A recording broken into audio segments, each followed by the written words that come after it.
I was seeing frogs in the market. They put 6 or 7 in a bag, and you couldn't see what you're doing in the side of a cleaver. Whackety, whackety, whack.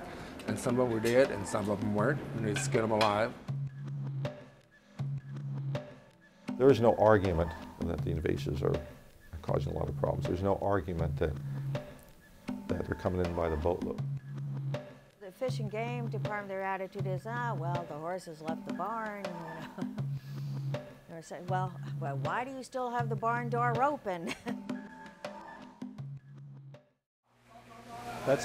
This is a Florida soft-shell turtle, which is not permitted to be in the markets. It's illegal.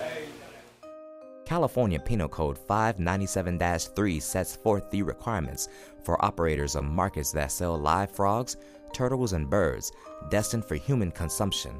The concern is the same, that these things are getting out into the wild and affecting our native wildlife and so forth, and they really ought to be restricted.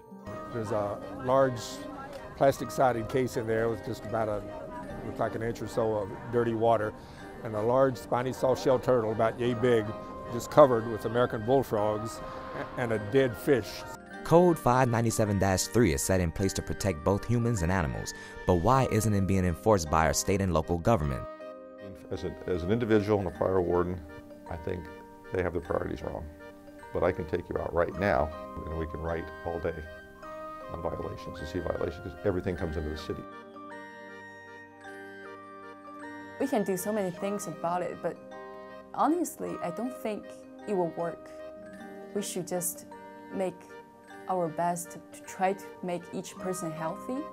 But if they like to live in that way, you should just leave them alone.